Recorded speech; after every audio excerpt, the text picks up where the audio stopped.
Bharat petroleum कॉर्पोरेशनने भारतातले पहिले 24/7 liquefied petroleum gas LPG ATM कुठे सुरू केले? आता लक्षात घ्या, तुम्हाला एटीएम संदर्भातलं एलपीजी एटीएम आहे. मग तुम्हाला कोणकोणते एटीएम आहेत, त्या आतापर्यंत प्रश्न विचारले गेले किंवा भविष्यात विचारणार आहे? आता बघा, इथे विचारलं आहे एलपीजी एटीएम. तुम्ही याचं उत्तर कमेंट बॉक्समध्ये टाका, मी तेव्हा इतर माहिती सांगतो. एलपीजी एटीएम बघितलं. त्यानंतर आपण कोणतं एटीएम आहे? सोन्याचं एटीएम आहे. सोन्याचे एटीएम आहे. त्यानंतर गोल्ड मेल्टिंग एटीएम आहे.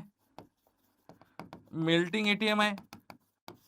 रेल्वेतलं पहिलं एटीएम, भारतातलं रेल्वे एटीएम, रेल्वेतलं पहिलं.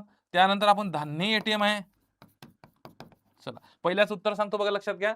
भारत पेट्रोलियमने कॉर्पोरेशनने, लक्षात घ्या, बीपीसीएलने भारतातले पहिले 24/7 liquefied petroleum gas LPG ATM कुठे सुरू केले? तर याचं अचूक उत्तर आहे पर्याय क्रमांक 1, गुरुग्राम. हरियाणा मधलं गुरुग्राम येथे सुरू केलेलं आहे. तर याचं उत्तर येईल 1 नंबर. सोन्याचं एटीएम हे हैदराबादला सुरू झालं. ऍक्च्युली याच्यावर एमपीसीने प्रश्न विचारलेला होता. तर सोन्याचं एटीएम म्हणा किंवा गोल्ड मेल्टिंग एटीएम म्हणा, लक्षात असू द्या. ओके, हा.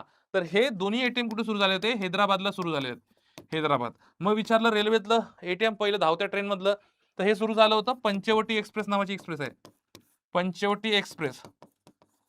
आता ही जी पंचवटी एक्सप्रेस मध्ये कोणत्या बँकेने सुरू केलं एटीएम? तर हे केलं होतं बँक ऑफ महाराष्ट्र. ठीक आहे. आणि ही रेल्वे जी आहे ही मुंबई ते मनमाड दरम्यान धावते, लक्षात असू द्या. ओके. आणि आता राहिलं धान्य एटीएम. हे धान्य एटीएम ओडिसामध्ये सुरू करण्यात आलं. ओडिसा धान्य एटीएम.